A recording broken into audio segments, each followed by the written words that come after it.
Hey guys, Darth Glork here, back with part 2 of our Highway Blossoms playthrough. So, last time, we started our little road trip of feels, and yeah, we started our little road trip of feels. We got first introduced to Amber, the main character, I don't know. We got introduced to Amber, and then we shortly thereafter met Marina as well, and now they're on this unlikely adventure to find some treasure. So, it's lots of good stuff going on there. Anyway, yeah, I think that's it. I actually don't think we have anything else as far as business is concerned, so let's go ahead and hop right into it. Right where we left off. See? Bam! The power of visual novels. You see how easy this was? So at the very end of the last episode, Amber, it got mentioned talking about her grandpa and talking about, like, the music that he liked and stuff, and so she is obviously in the fresh process of grieving, and so it didn't go well, suffice it to say. It didn't go well, and so she swerved off the road, kind of scaring Marina to death, and then she went and quickly isolated herself in the back room. So that's what happened last time. So this is the start of the next morning, I suppose. But yeah, this is the start of the next little segment of the trip. So take a quick sip of water, and then we'll go get moving on this bad boy. So last time, so now they're heading towards SHIPROCK, New Mexico, because Amber's thinking that the first piece of treasure might be there. Although Amber is of the firm belief that it's all a sham anyway. But anyway. Most people imagine Indian reservations as tucked away slices of heaven. Maybe some pocketed oasis of vibrant greens and flowing water in what is otherwise a wasteland. Do people imagine Indian reservations like that? I was not under that impression that anyone imagined Indian reservations like that. But if you have lived near an Indian reservation or on one, odds are you know better. Then you almost certainly know better. Sorry, hang on, I'm having a malfunction. Give me a minute. Almost done. Okay. Sorry. Moving on. Those people are wrong. See, that's what I said. The Navajo Reservation is as sandy and barren as the rest of the desert, and at 22,475 miles, it's neither green nor fun-sized. Not that I hate it. Not that I hate it. The miles of faded highway road speed past me, blending together with the sand that stretches out to far-off, rigid mountains. Like there's a rhythm to it all. Behind me, Marina is still stretched out on the fold-out bed, cuddling the pillow, a substitute for her blanket that's long since fallen off the bed. My old gym clothes are a little small for her, the shorts only reaching halfway down her thighs. But hey, I'm not complaining. Soon we're rolling into the town, its jagged namesake, peeking over the horizon, SHIPROCK. The town itself is typical for this desert, nothing fancy like a sunrise, just a whole lot of plain shacks sitting on top of gravel, painted worn browns and beiges. Yeah, that is so accurate for New Mexico. That's something that I've actually never understood, is New Mexico, for some reason, all the popular color schemes out here, it's stucco. It's beige and brown. Like, all of our scenery is beige and brown, so why in the hell would you paint your buildings to match your super tacky landscape? I've never understood it, ever. Because it seems like madness, because I've seen parts of Mexico, because on my cruise that I went on with my family, and I saw part of Mexico, and they're like, because obviously New Mexico and Mexico look very similar in a lot of parts, but the difference is that Mexico, they paint a lot of their stuff brightly, so it's like it's bright and colorful, and depending on which parts you're in, obviously, but there was at least some color, and I'm like, you see, why on earth does New Mexico opt for colors that looked exactly the same as our super ugly landscape when you could paint it colorful and nice looking? I don't understand it. Anyway, I digress. From behind me, there's a light, almost fluffy yawn. I wonder how that bundle of joy handles mornings. Morning. Not well. Oh, hey. You're finally awake. She yawns again and thumps back against the bed. Guess she's not a morning person. There's still some coffee in the... Oh, wow. Is that SHIPROCK? Like how quickly she's like, I'm so tired, just like, oh my gosh, look at that. Like, that cracks me up. I take it back. Marina rushes behind me and grabs the back of the seats, her eyes sparkling. It's huge. I can't can't believe we can see it from so far away. It's really tall. On closer inspection, my clothes are way too tight for her. My poor little shirt is being stretched to its limit. Of course, this doesn't seem to bother her at all. I don't know if I am more embarrassed for myself or for her. Well, we have to get moving now. So go get dressed or whatever. Sure thing. She scampers off to the back, finally giving me the room to breathe as I make my way to the driver's seat. Until I accidentally glance at the rearview mirror. In the middle of the motorhome, Marina slips out of her pajamas and into her regular clothes. Geez, the bathroom is right there. I adjust the mirror and try my hardest to stay focused on anything else I can look at. Fully dressed, Marina pops back up beside me and settles in the passenger seat. The desolate road continues until suddenly, as if out of nowhere, we're greeted by a line of cars, RVs, buses, and every other kind of vehicle under this blazing sun. All lumped together, stacked one on top of the other, side by side, and every single one blasting their horns. What the? Whoa, you think this is because of the treasure? I grit my teeth and flop back in my seat. I can only pray these are tourists, and I was the only one dumb enough to humor this scam. We're soon assimilated into the traffic jam. Slowly, the motorhome inches forward. But when we finally reach the front, a whole new monster awaits us. Laid out on the desert, barely in the shadow of the looming mountain, is a giant cluster that can only be described as such. Campers, tents, tarps, booths, you name it. A chaotic horde of people crowd around the entire unorganized mess.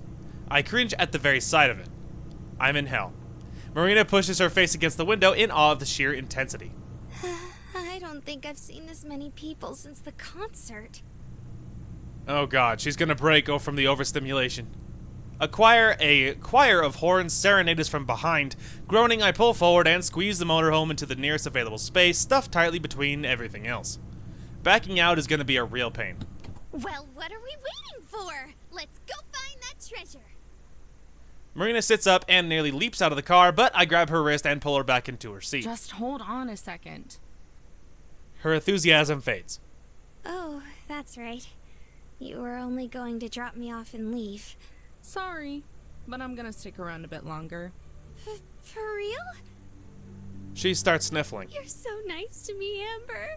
I think I might cry. Hold it in. We gotta think of a game plan first. She's so adorable. Okay. Marina returns to her usual happy-go-lucky self while I grimace at the chaos outside.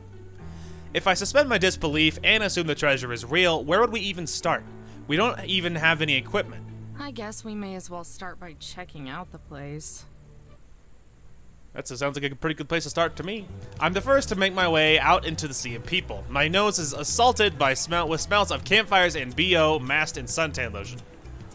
Smells like tourist, alright.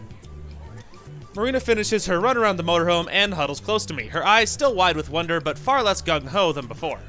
The two of us make our way through the makeshift campground following a guardrail that's been set up to separate the visitors from the rock.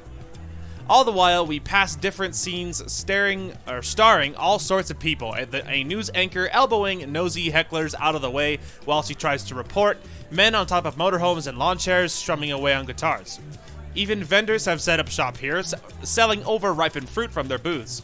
Marina is speechless, looking on in overwhelmed curiosity and hovering so close I keep tripping over her. I'm half expecting her to grab onto one of my belt loops.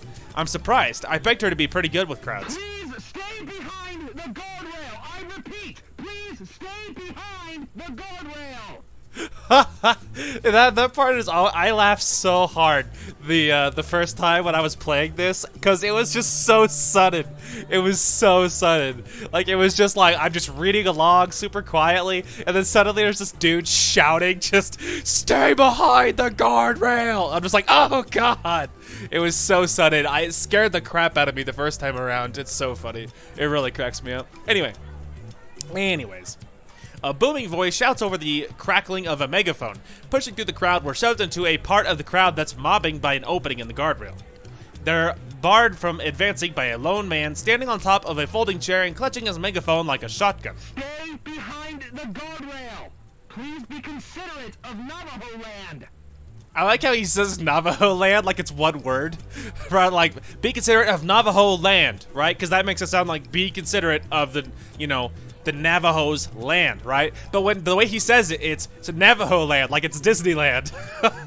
Like, don't get lost in Disneyland. I mean Navajo land. You know, it's super big. You might get lost. It just cracks me up. I also like Marina's like, oh my god face. It cracks me up too.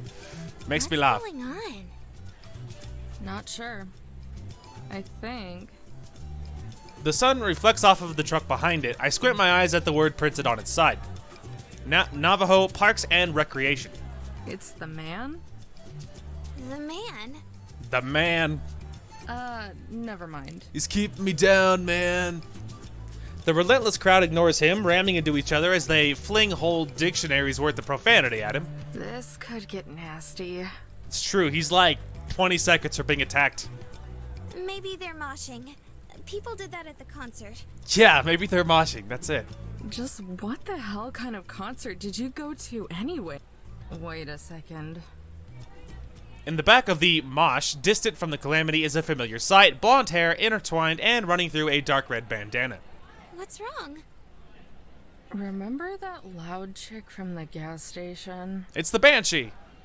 A little. I was too busy with my slushie to really notice. Why? I think we just found our first lead. Her little look of ha-ha. My voice trails off, and I start towards the girl, pushing my way through the crowd. Hey, Amber, wait! Putting on my person mask, I take a breath and place my hand on her shoulder with a forced smile. For the last time, old man, I don't have any. Huh? It's like, I would have loved to know what that was referring to. She whips around, her eyes prepared for murder, but her features switch to standby mode as she realizes her mistake. Oh. Sorry, but didn't I see you at that convenience store yesterday? Oh, yeah, that dump. Outside of Roswell, right? Yep, that was us. I'm Amber. The other girl is Marina. Marina waves and I extend my hand. The girl's eyes narrow, but she eventually shakes it with a surprising strong grip. Mariah. Everyone here for the treasure? They'd be idiots if they weren't. Hey, what do you know? You were right, Amber. You say that like it's a good thing. You guys here for the gold too? Not sure why else somebody would come out She looks over at the scenery and wrinkles her nose. to this place. The ray of sunshine next to me is looking for the gold. I'm just the ride. Step away from the guardrail! You're all getting out of hand! Again, that was the second time that on my first playthrough that I was like, oh my gosh. It was just so like sudden and loud. The horde presses in, the yelling grows louder. You aren't getting through, so I don't even know why. A can of beer flies through the air and cracks him on the forehead, the liquid's running down his face. Oh, come on! Okay, now that one really made me laugh, because he was just so sad. He's just, come on! There's gonna be a mob in a minute. Navajo Parks and Recreation. They are trying to keep well-meaning treasure hunters from carving up the rock because of its religious significance. Doesn't surprise me. This is a four-corner state, so there's lots of stuff like that out here. I think it's sweet that they're trying to protect big ol' Shippy. Mariah stares at her as if questioning her entire existence. But it's a rock. So? It's only good for postcards and carving big monuments. Why is it such a big deal if people want to look for treasure up there? Because they'd fall off the top and die. Well, it's not gonna make much of a difference either way. Why's that? You a non-believer? Yes. No, I'm just not a sucker. That's not very nice, Amber. She's like, oh yeah, right. Well, it's true. Unapologetic. It's obvious that this is just an elaborate scam and everyone got ripped off. Before I finish my sentence, a cocky, overgrown smile makes its way onto Mariah's face, oozing with snide confidence. What if I told you I could prove the treasure is real? I'd say you're full of it. Does that mean the treasure's real? Like, honest to goodness real? Overwhelmed with excitement, Marina springs up and down, all while Mariah giving a smug nod. Mm-hmm. Yeah, right. Oh, ye of little faith. I said I could prove it, didn't I? And how exactly are you gonna do that? Come back to my base full of highly trained elite treasure hunters. Then I'll show you. Elite what now? Highly trained elite treasure hunters. Love the dramatic zoom in. That's good.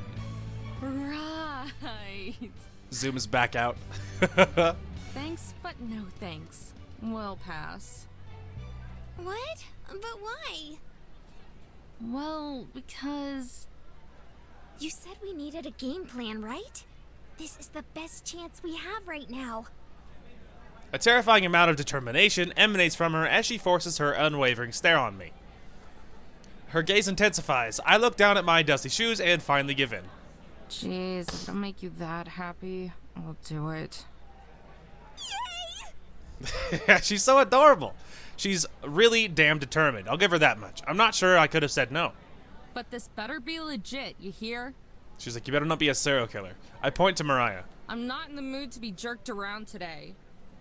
Yeah, I'll keep my word. Hey! Stop it!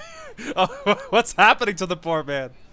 We look back to the crowd. The guardrails have toppled over, and the crowd surge towards the man. I'm warning you! Stay back! I have a megaphone! Oh, God. The crowd circles in around the chair and topples it over, the man crashing down with it. We should probably scram. Yeah, there's going to be like SWAT here in a minute. Way ahead of you. There's going to be riot police. All right, sleek and lavish, Mariah's motorhome is like a mansion on wheels. Its chromy black paint is so fresh that you can practically smell the primer. Here we are. Base, sweet base. She throws the door open. Joe, Tess, buck up. We have guests. Mariah and I shoot each other an unsure glance, then enter the... Marina, not Mariah. Marina and I shoot each other an unsure glance, then enter the motorhome. Oh, hey. Did you finally manage to make some friends? Blow it out your ass, slacker. It's just as big as expensive and expansive on the inside, making my RV look like a toilet in comparison. It's definitely a luxury class, unlike my Class C. Or at least it would be a luxury motorhome if not for the seemingly random decor. The wall is littered with posters of ska bands, the worst genre of music. Hey, speaking of ska. Anyway, even weirder are the license plates scattered everywhere, some in boxes, some on the table, and some strung together like a wind chime. A beanbag in the corner and bottles of empty beer and liquor cast off on the ground. The place looks more like a frat pad than a base. An impression further aided by the guy sprawled out on the couch, his head wrapped in a bandana like Marina's. Someone's feisty today. No luck with the treasure, I take it? Yeah, no thanks to you. I like how until then his name is Bandana Guy. Hey now, me and Tess were holding down the fort. That's a very important job. He gestures at the cot above him, a hollow space under some cabinets. It looks like a row of cupboards used to be there and were stripped out to make room for it. Lying on top of it is a little girl facing the other direction, fiddling with something I can't make out. She's wearing another identical bandana. Isn't that right, Tess? She's so adorable! Tess gives a barely existent nod and continues tinkering. See, what did I tell you? Has she been like this the entire time? Yep. She hasn't moved since you left this morning. It's kind of sad. Please. Don't think I haven't noticed you were on that couch when I left. Guilty as charged. I clear my throat, reminding them of our presence. Oh, right. This is my team. The lug who's become one with the couch is Joseph, and the squirt is my kid sister Tess. Joe, Tess, this is Alyssa and Melina. That's close, I guess. Amber and Marina. Pretty close. Whatever. They are looking for the treasure too. Hey there, ladies. I can only hope the highly trained elite team are hidden in the bathroom. Hey, I'm Marina. It's really nice to meet you. Marina jumps in front of me, taking hold of the conversation by its throat. The other girl is Amber. Say hi, Amber. Hi. I like how Marina just like hops in. She's like, "Let me be nice." Amber, you stay quiet and cynical in the back. Don't mind her. She's just grumpy. To be fair, she's usually like that. I'm not grumpy. You sound pretty grumpy to me.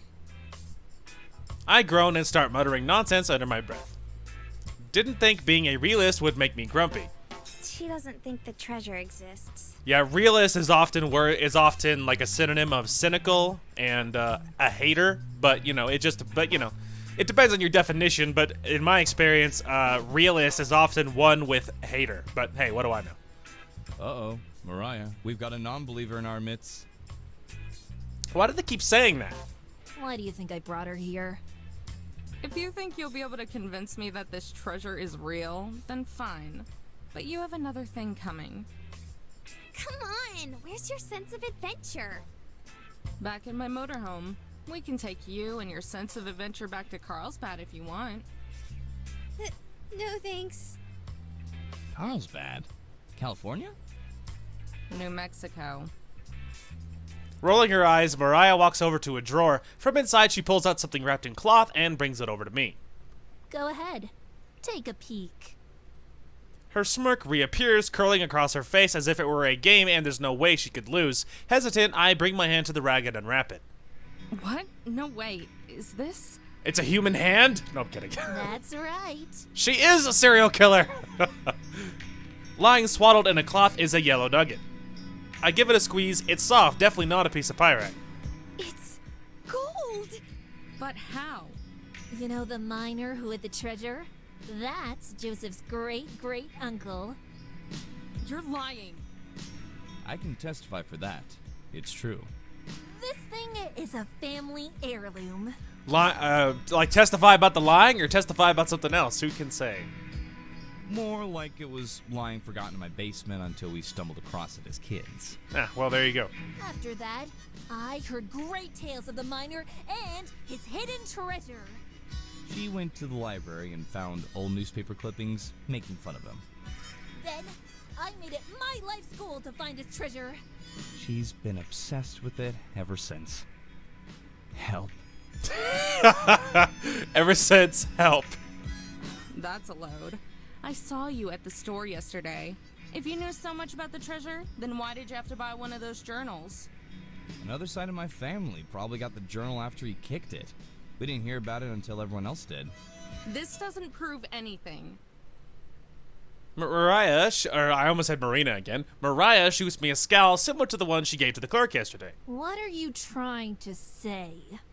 Sis, Tess finally moves, hopping down from her cot, another license plate wind chime in her hand, the plates clinking together as she runs over to Mariah. sis, I finished it.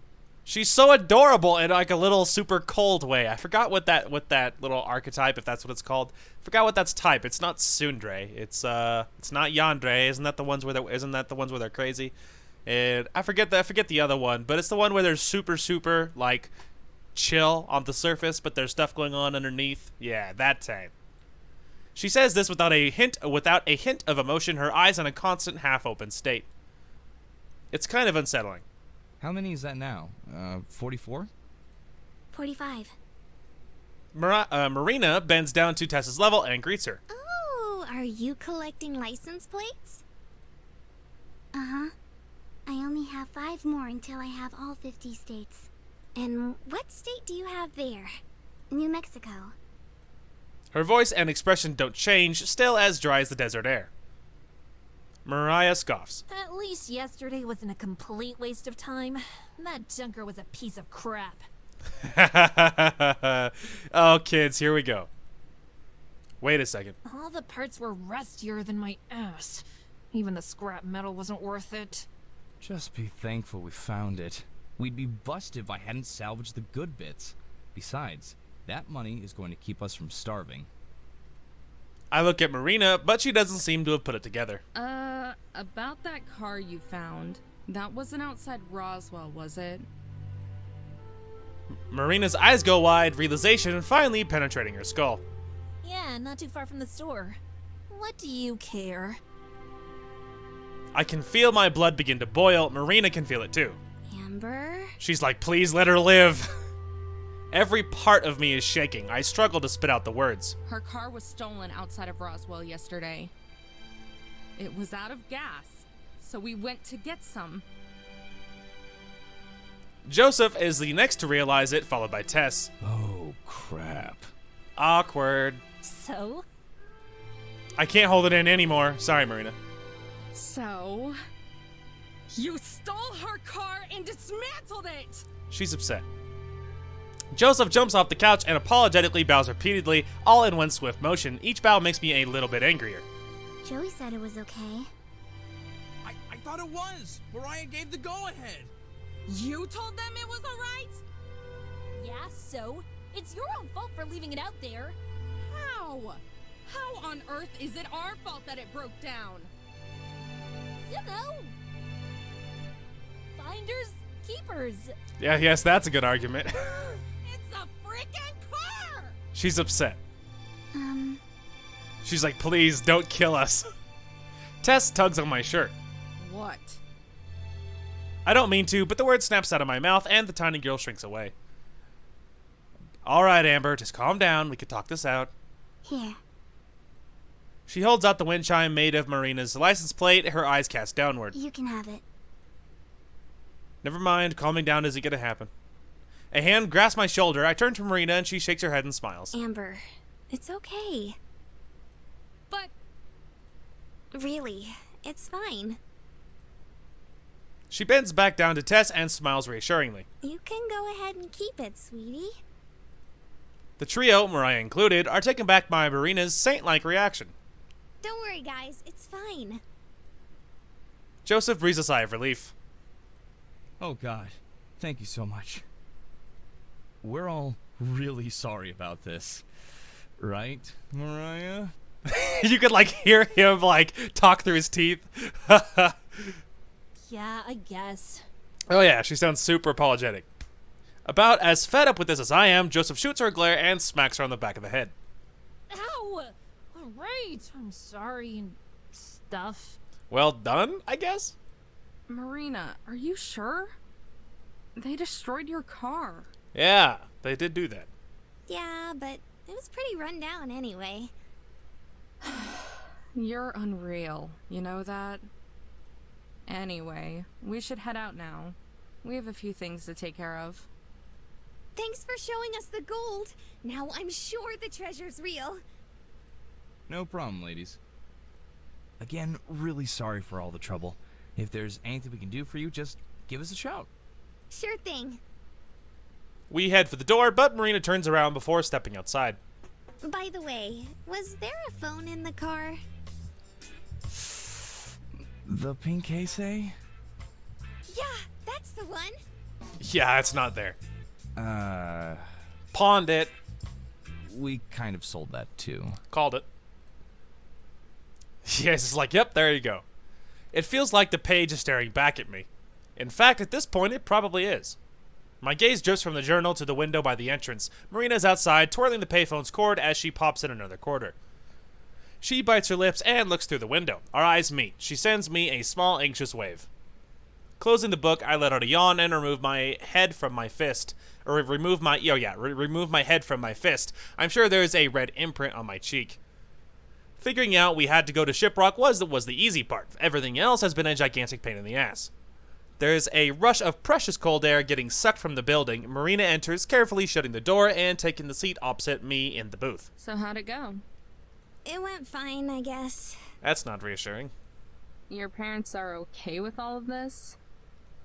Maybe not okay. But they can't really stop you at the same time, so... A smile creeps onto her face. But they understand. At least someone gets it, because I still don't. They weren't happy about the car, though.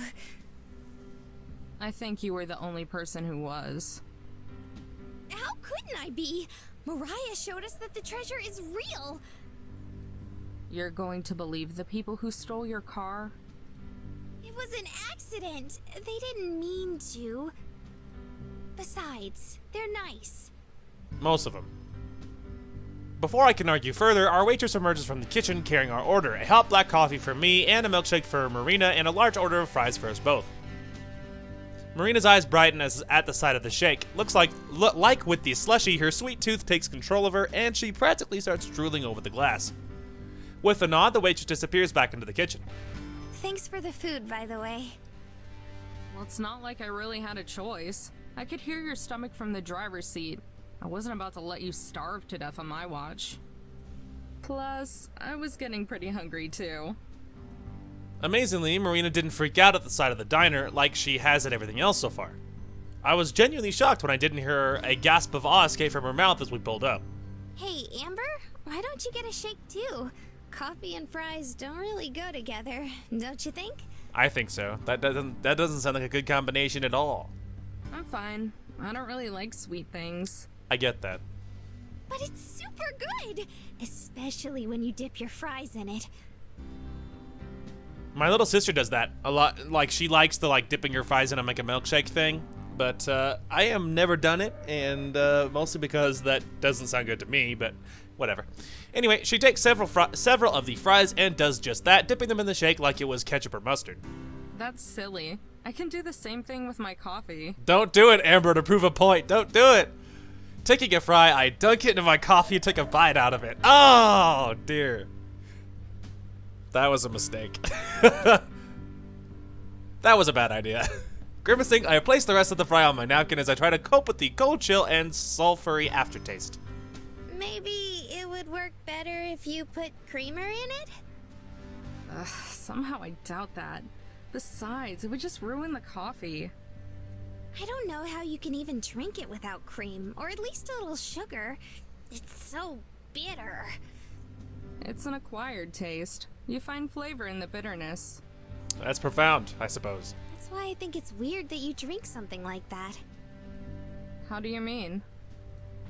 I don't know. Her brow furrows in deep thought. You always seem so yes or no about stuff. If you like something, then you do.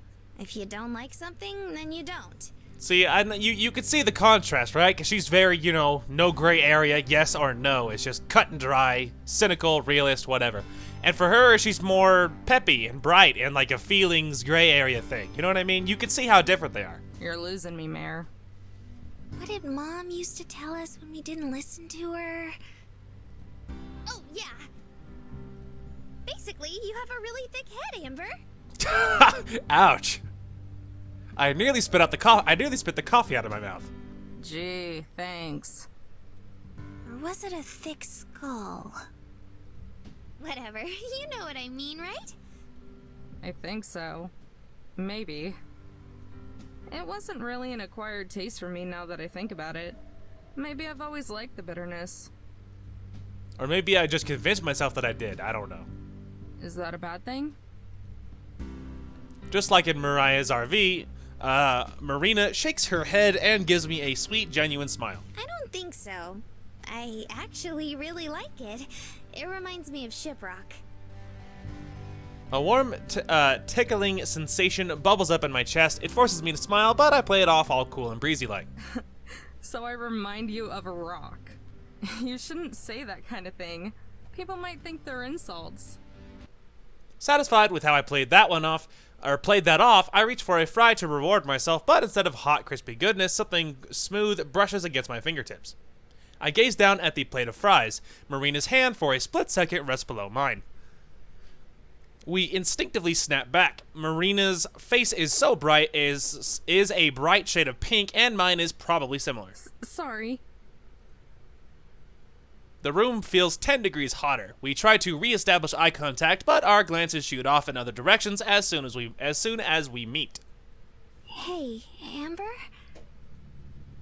I managed to compose myself long enough to look back. You said something about bills and expenses last night, right? Be very gentle how you bring this up, Marina. I don't know what exactly you meant by that or what it is you have to pay off, but since we know the treasure is real now, I was wondering, maybe you might think about sticking around to look with me?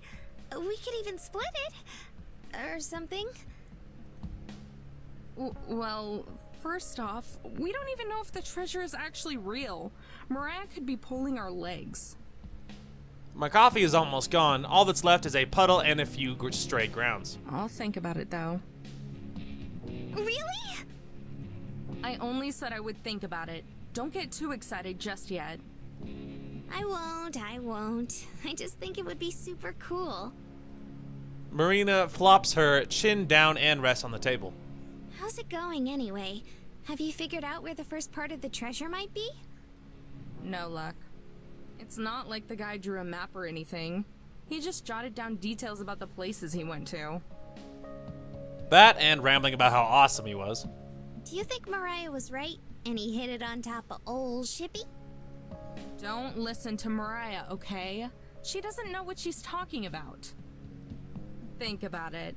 How would he even scale the mountain? He was traveling solo on horseback.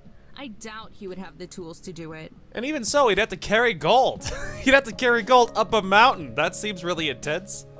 And even if he did, I'm pretty sure he would have gone on and on about it in his journal. Probably. With a puppy dog whine, Marina frowns. Are you sure he didn't mention anything else? Maybe something we didn't catch? I slide the book across the table and over the leftover crumbs, stretching out my stiff joints as I rest against the booth. Take a look if you want. My eyes are gonna start bleeding if I read it again. The only things he really mentioned are the rocks and the dikes around it. Oh. She goes all red. Marina forces herself to stare down at the plate, the blush from earlier reappearing. Oh? Oh. No, not like that. I stifle a giggle. Teasing her is gonna be a blast. I mean the rocks that branch out from the mountain. That's what they're called. Huh. It's so simple, but it makes sense. I shoot up and throw down some money. Marina jumps at the sound of the table rattling. What's the matter? Did you figure out where it is? Maybe. At least a general area. I march towards the door. The table rattles again as Marina leaps up. She stays behind to straighten it out before scrambling to catch up with me. We're going now? Hell no. We don't have any equipment. But we know someone who does. Someone who owes you a favor. I shove the door open, the last bastion between refreshing air and burning dry heat. Come on. Let's go cash in a favor. Ha! Exactly. Oh, man, I'm all like, as usual, I'm all like clogged up today. I'm like, can't breathe. It sure was nice for Mariah and her friends to let us use some of their equipment. Indeed it was. Quick save. Yes, that's fine. Okay. Yes, moving on. Only after that Joseph guy begged her to. I paused to look around. We decided to wait until nightfall to go look around some more. It's like an entirely different world the further you get from the intensity. Quiet and calm, the only lights are the stars and the faint glow of the campground, the campers and motorhomes flickering in the distance. Marina fiddles with the metal detector's headphones, removing them halfway. Sorry, the beeping's loud. What was that? Forget it. I'm not playing that game. Just keep listening. Oh! Did you find something? I think so. It's over here. I set aside my shovel and throw myself to the ground, clawing at the sand. A shiny speck sticks out of the ground. Frantically, I dig it up. Is it the gold? It's... I scrape harder. Harder. Finally, I unearth it and hold it up to the starlight. A soda tab. Another one. Damn it! This is the 5th one! If we find any more, we could start making a curtain out of them. I send the tab flying, speeding off over the dikes. Maybe we should call it a night. I'm sure we can find it once we're fresh in the morning. Nah, that's no good. We can only do it now because Parks and Recreation isn't paying as much attention. Though even now, someone's still guarding the area near the campground. The rocks give us some cover, so I don't think we'll be spotted, but we still need to be careful. We'll keep looking for a little while. If we can't find anything, we might want to assume the worst. Her face wrenches with hopelessness. That somebody else found it?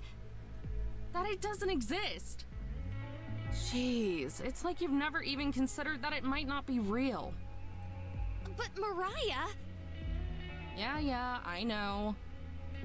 I grab my shovel and swing it back over my shoulder. As we walk, we stay as close to the mountain range as possible. Why are you so gung-ho about this thing anyway? If you're just in it for the cash, there are better ways to make money than dragging yourself around the desert. Oh no, it's nothing like that. It's just... Her voice trails off. It hangs over us, never fully evaporating into the cool night air. It's okay. Don't feel like you have to tell me. We both have things we don't want to talk about. That's becoming very clear. At least Marina doesn't swerve off the road so she can go pout. I just don't want to think about it. All I've been doing for the last month is thinking about it. I almost wish my brain would quit working so I wouldn't have to. So, naturally, I take a long, lonely trip with nothing to do except think. Amber, it's happening again! Sorry, once again, I'm choking to death. What else is new? Okay. Marina stops, hands quivering as she tightens her grip. I swear, if this is another soda tab... I don't think it is. The beeping is really loud, and it's vibrating a lot. Wait, it's vibrating? Uh-huh. It feels weird. The metal detector hovers above the ground between the rock and the sand. I thrust my shovel into the spot, the metal scraping against the edge of the dike. Planting my foot on the shovel's head, I drive it further into the ground, using every ounce of my strength to dig. The first load of dirt and sand unclenches from the ground, loosening the earth around it. I throw the load aside and repeat the process. Each time it's a little easier, a little lighter. Finally, the shovel strikes something hard, sending a shocking vibration through my hand and up my entire body. Bedrock? I haven't dug that deep. Dropping to my knees, I reach my hands into the hole and brush off the remaining dirt. Marina leans in. The sound of her anxiously swallowing is barely audible over my heavy breathing. My fingers brush against something. I gulp and pull out the hole's contents, a small, rotting wood box. My heart stops. Trembling, I open the box, the leftover dirt falling into my lap. Gold. It exists? It's real, baby! It exists? It exists! Marina yells at the top of her lungs, a yell so loud that it bounces off the mountain, echoing off to the horizon and then back again. Marina has been unleashed. Shh, not so loud. They might hear us. Although at this point you have the treasure, you could make a run for it. I mean, you know, the first piece. She lowers her voice to an excited whisper, channeling her energy into bouncing up and down. But it exists! I told you it did. She's right, and despite being proven wrong, I can't help but smile. Here I thought it was going to be some plastic treasure chest with a coupon for chocolate milk inside it or something, equally shameless and corporate. Amber! My only warning is a quick gust of wind. Before I even have a chance to brace for it, I'm engulfed by Marina and her hug. What? It's real! I told you it was! I told you! I stop for a second and smile. Yeah, you were right. It's real. Should we tell someone? What do we even do now? Keep looking, man. Honestly, I'm not sure. It's getting pretty late, though. Let's pack it up for the night. We can think about what to do in the morning. For now, we can just marvel at the fact that it's not bogus. Sound like a plan? It does, but... She takes a deep, long breath, inhaling all the air around and maybe even some of mine, then releases it all at once. It's actually really real! Marina, quiet! They're gonna hear us. That's why you gotta make a run for the RV. Victory! The treasure's real! How about that? Well, there you go, man. That is, I mean, it's obviously that's not it. Like, there is several pieces of the treasure scattered about. And they will have to find them all. Now that they know that they're real, the quest truly begins. The quest for treasure. Alright, take another sip. A thunderous banging wakes me from a deep sleep, rattling the entire motorhome. Quick pause. Gotta give it a save. Alright. Hey! I know you two are in there! You thieves better not still be sleeping! The muffled shout leaks in from outside, followed by another voice. Sis, it's not even 7. Can I go back to bed? She sounds so adorable. And another voice. You're better off just rolling with it. For her, it may as well be noon. Open up, or I swear Joe's gonna bust down this door. Wait, what? Gee, I wonder who this could be. I roll out of bed and open the slider connecting to the other rooms.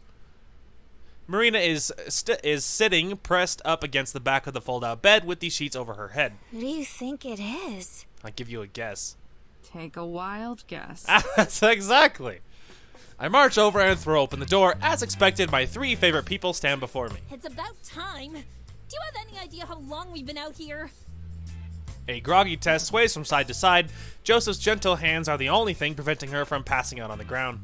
It's funny that you, of all people, would accuse us of theft. What else would you call what happened to my equipment? I don't know. Borrowing? You loaned it to us, remember? Correction. Joe loaned it to you. Joseph gives a tired smirk and a wave. I was forced to sit idly by and watch you make off with it. That's theft if I ever seen it.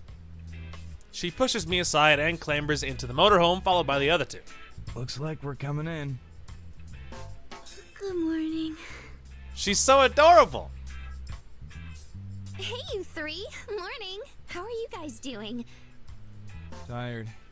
For what it's worth, we tried stopping her. I appreciate that, Joe.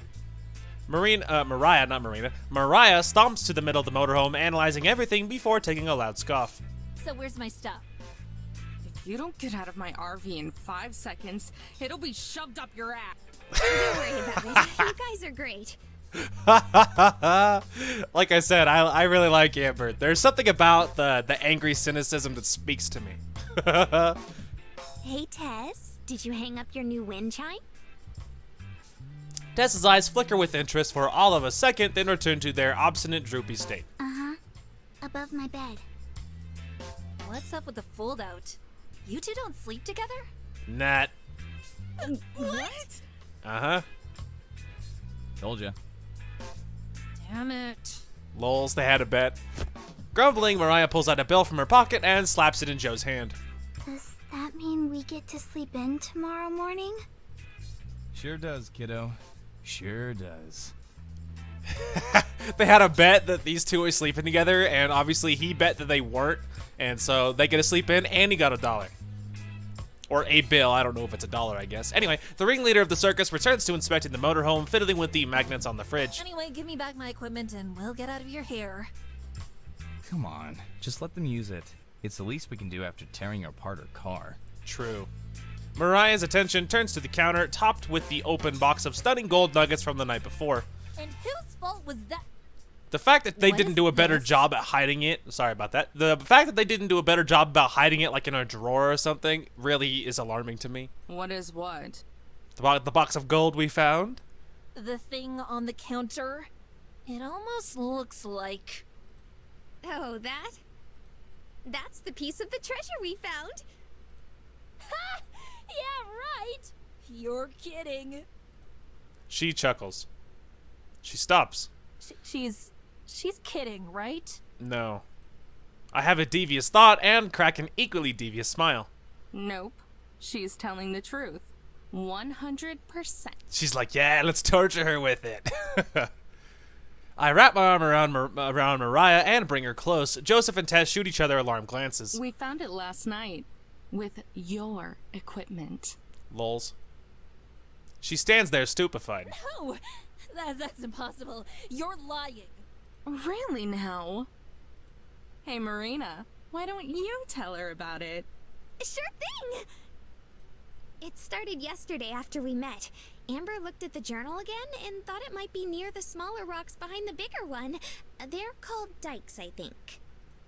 Anyway, turns out she was right! Mariah looks down, muttering to herself. But how? Why wouldn't he just hide it on the mountain? It doesn't make sense. If he was going back to Missouri... Her voice diminishes until her words are reduced to lip flaps. Like a mad scientist trying to figure out a complex equation, she retreats into her own little world. Mariah? Think you probably broke her. A smidge of sympathy buds from me. I look to Joseph and Tess, even they look a little shocked. Is she gonna be okay? I honestly don't know. Tess approaches Mariah, who is still whispering nonsense under her breath. Nonchalantly, Tess hops in front of her, her hand reaching upwards, trying to wave it in front of Mariah and bring her back to our world. No response. Tess pulls Mariah's arm skyward, then allows him to flop down to her side. Still no response. You know, we've been looking into that treasure since we were kids. Joseph steps up to the counter and stares into the box. Never expected someone else to find it before us. That's more than I can say. I didn't even think it existed. There's that too. He sighs, then with a shrug cracks a smile. Well, good job anyway. You ladies seem cool, so if it couldn't be us, then at least it was you. Joe's a good guy. He's like the only adjusted one of this whole group. You guys want to stick around? We could tell you more about it. We could rub it in some more. He looks at Mariah. Somehow, I don't think that would be healthy for her. Or you. I think that's a good point. He grabs Mariah by the shoulders and begins pushing her towards the exit. Come on, Mariah. Let's go make you a nice cold michelada. You two can keep the equipment. Think of it as an apology gift. Because cheaply made tools I could get at any hardware store are of equal value to a car. They're almost out of the motorhome when Mariah flips around and rushes back. Or flips. Hold on a minute, thief. Flips and rushes back. She looks me straight in the eyes, her expression returning to that of a piercing hawk. You just had beginner's luck. You might have found the first piece, but I promise you, me and my team will find the rest. She extends a hand and smirks. I pause for a moment, then grab it and offer a smirk of my own. You're on. Marina and Joseph both let out a sigh of relief, as if they've just witnessed the signing of a peace treaty. Well, guess that takes care of that. Now let's get out of here and go back to a proper base. Are you going to drink until you feel better again, sis? Shut up! Didn't Mom ever teach you any manners? You always said Mom is an airheaded ditz who wouldn't know good advice or a good man if it bit her on the butt. Oh yeah. Sorry for all the trouble, ladies. See you two down the road. Joseph pulls the door closed. Marina and I stay put as the bickering of the trio fades into the distance. Were you serious? About what? The treasure. You told Mariah that you were gonna find the rest. If you were just being nice and want to leave now, that's fine too. You've already done a lot for me. She casts her eyes downwards to hide her emotions, but I know better by now. And let you keep all the treasure for yourself? Hell no. Her eyes bounce back. Besides, someone's got to keep you from getting yourself into trouble. May as well be me. For real? But don't you have the festival to go to? It's still a little while away. I wanted to do some sightseeing anyway. Marina launches forward. Before I can sidestep, she tackles me with the force of a gold-filled freight train. I don't even try to resist. It's futile. It's futile in the brace of Marina's hugs. Thank you, thank you, thank you, thank you, thank you, thank you, thank you, thank you, thank you. Actually, I probably owe you an apology. She cocks her head and looks up at me. I look away, my bashful side taking over. Well, you know, I kept saying it wasn't real and stuff. Hey, don't worry about it. Most people wouldn't have given me the time of day. Yeah, but... Relax. Just figure out where we have to go next. I smile. We walk to the front of the RV and take our seats. Grabbing the journal from the glove compartment, I flip it open.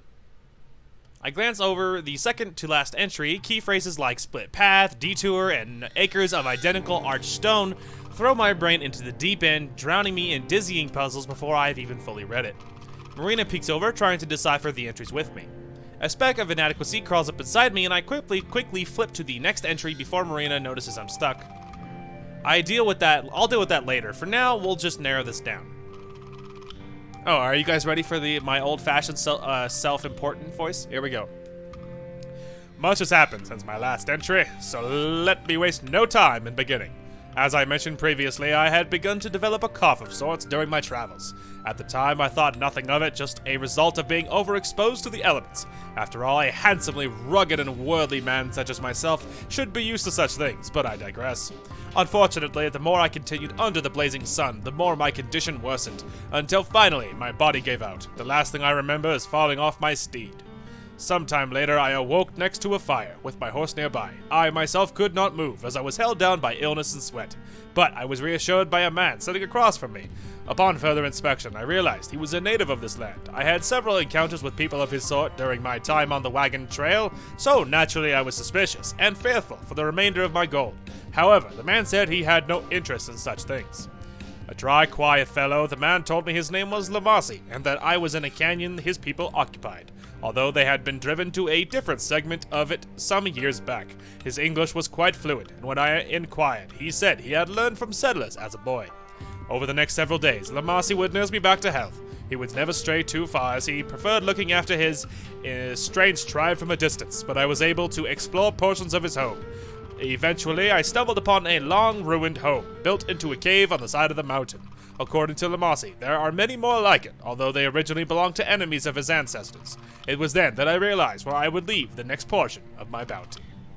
On my last day with him, I informed Lamasi of my plans, where he casually promised to guard it for me until I returned. But before I left, he pointed me in the direction of a sacred landmark, one so giant and huge it would simultaneously be a conspicuous and inconspicuous hiding place. With that knowledge, I bid farewell to my new friend and trusted the gold in his care.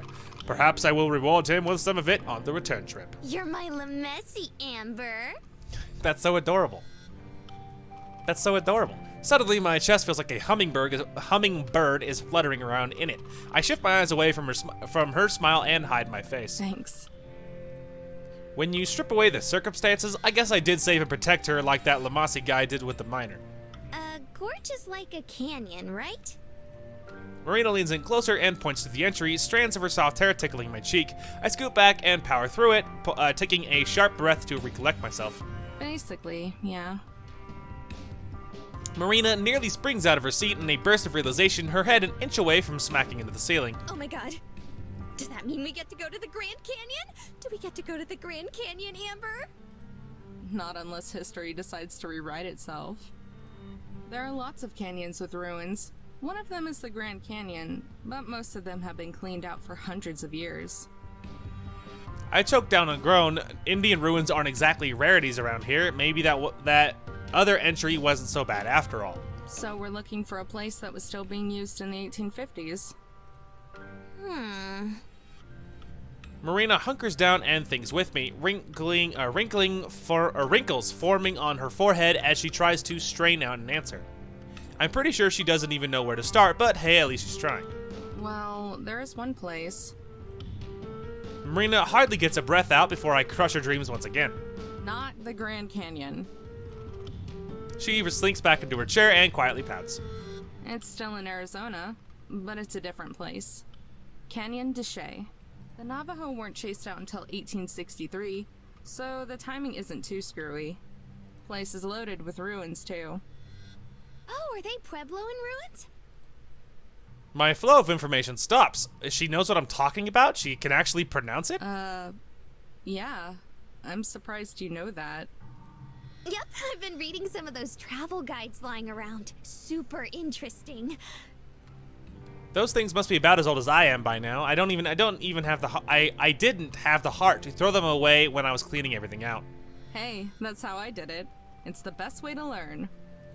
Anyway, Canyon de Chelly is pretty damn close to here. She gasps. So it might have lined up with the route he took. Well, I can't be 100% positive, but... I close my eyes and snap the book shut, the air between the pages puffing out at us. Then, with one eye open, shoot Marina a grin. I'm pretty sure. Hey. Alright, let's give it a save, actually. Before we start the next little segment. Boop. Alright. Arizona's highways are infamously boring. Nothing but hills, up and down, up and down. There's nothing interesting to look at. Both sides of the road are smothered in nondescript shrubs. That's true. If you've ever driven in Arizona, New Mexico is pretty similar. A lot of it is very flat. And so, or it's not like totally flat, not like, you know, Nebraska flat, but it's flat enough that there's only these little hills going up and down, but there's nothing to see. It's rock, it's dirt, it's shrubs, and it's cactus. There you go. Like, you've seen it all. In Arizona, there's a lot more like rocks, like big, you know, big, at least they're pretty, right? Big, pretty ones. But New Mexico, we have more like, you know, cactus and dirt than actual rocks, so, you know.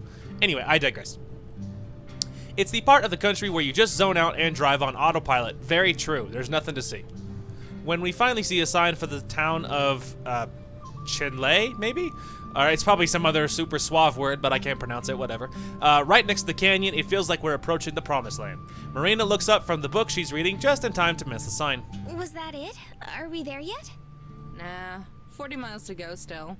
So about half an hour. She makes a sound like a pop balloon and goes back to reading. We take an exit in a tiny excuse for a town, one of those places that has a gas station and a few old houses. It's like in Monopoly, where you buy up all the property you can, even though it's not that great. This is it? Marina repeats her earlier question as I slow down to turn left. Nope. Almost. I don't even know what this place is called. She makes the pop balloon noise again and leaves the book closed.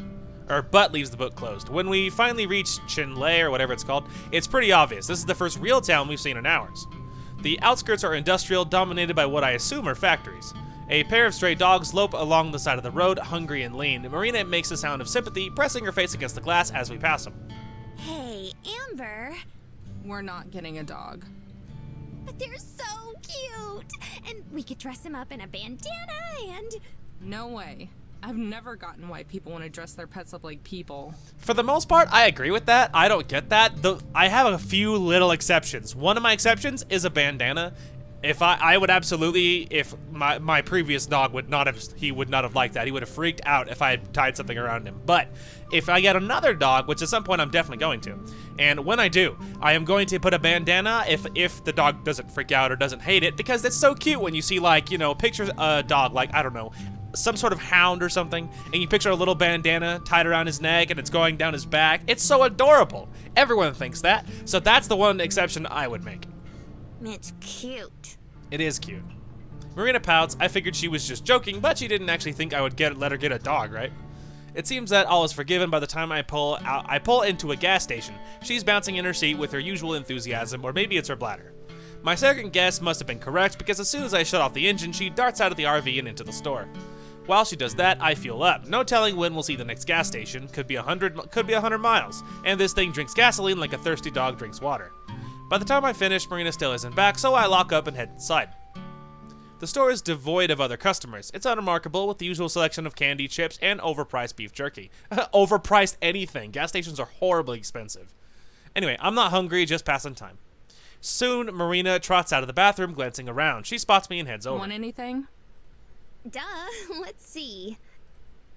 I leave her to agonize over the candy bars while I flip through some of the travel brochures beneath the window. There are a couple about Canyon de Chelly, which is our destination just up the road. There are flyers for other Arizona attractions too, including the non-local ones. Of course, there are a few brochures for the Grand Canyon, just a couple must-see sites in Phoenix, the capital. Or plus a couple. There's even an ad for a novelty just called The Thing in Tucson, but that's far out of our way. Okay, I'm ready. I turn around. Marina has a couple king-size candy bars in her hands and a large bottle of Coke tucked under her arm. You seriously need all that? I thought we could share. She's like, I'd share with you, Amber. She gives me her best offended puppy impression. Fine, fine. I still don't want anything, but I can't say no to that. Here. I'm gonna use the bathroom too. Meet you at the car. I place my wallet on atop the pallet of candy she's carrying and head towards the attendant. When I come back out of the bathroom, Marina's still talking to the clerk. There is a bag in her hand, so she must have already finished paying and gotten distracted talking. I join the two of them. Closed off, so only the guided tours are open right now. Marina looks like she's seen a ghost. What's up? I take my wallet from where it's just sitting forgotten on the counter. I was just asking about the canyon and the tours and stuff. The clerk nods. Yup. I was saying how if you're here to sightsee, you might have some trouble. A lot of it's closed off because of all the kids coming and causing trouble looking for treasure. Sorry, had a yawn. Damn, I'm not surprised, but that's frustrating. What isn't closed off? Well, there are still some tours you can go on. Most of them, I think. But you can't do the self-guided ones. Marina looks at me, eyes wide. Clearly she's expecting some solution from me. I just smile at the attendant. Got it. Thank you. And lead a dumbstruck Marina out of the store. As I unlock the RV, Marina prances around me. What are we gonna do? Well, I'm gonna take a nap. She stops. Huh? I'm tired, so I'm going to nap for a little bit. I checked one of the pamphlets and there's a tour at 6:30, so we'll just join that and then sneak off. That's right. That's what I ate. Give it a save. Boop. Alright. Like, on our own? Yeah. Her eyes go wide again. Amber, you're a genius! I twist the lock of my hair around my finger and glance away. Her constant compliments are a little embarrassing, especially for stuff that seems obvious to me. Thanks. It's not much of a plan, though. Yeah, but at least it's a plan. I thought we were just gonna have to give up or something. Nah. Rules are made to be broken and all that. I feel a bit guilty that we're breaking rules specifically put in place because of people like us, but I can safely say that we'll be more careful than the average treasure hunter. Just picturing Mariah, I can easily see her smashing down ancient ruins in her search. But yeah, wake me up at 5:30. Unless you're going to nap too. That's true, they were up like a little before 7. That's pretty stinking early. Nope, I'm not tired anymore, so I'll just read some more. Alright. Good night. Night-night. I leave her up to the front, or I leave her up in the front as I head back to my bed and fall into it. After bunching up my blankets around me, it doesn't take long to fall asleep. Or it doesn't take long to fall asleep. There you go. Maybe you have to say it like, it's like how you say things, like when you're reading something, it's super, like, I don't even know what the word is. It's like, you have to be careful because if you say it wrong, then it can have a whole different connotation. You know what I mean? And so it feels like it's one of those things that when you're reading, you have to be careful how you read it because it can say a lot. Anyway, so first, let's give it a save. Give that to save. Perfect. Well, I think this will be a fantastic place to call it. I'm having fun. It's so cool, and I'm really happy that it works so smoothly. Even though I'm recording, I'm super, super happy because this one ran smoother for me too on the only other time I played through this. But the other one, I'm thinking I might have to wait on that one for a more powerful machine, so I don't know when that'll be. Just because it was pretty laggy when I was doing it, and I might try to record it afterwards anyway, just to see, but I'm a little worried about that one, so we'll have to see. Anyway, but yeah, right after this, I will be recording is it 21? What part are we on? 21 looks like of our Fallout 4 playthrough. So if you're interested in Fallout 4, you are more than welcome to stay tuned and check that out. Anyway, that is going to call for this one. Thank you guys so much for watching. Hope you guys enjoyed the content today, and we will talk to you guys later.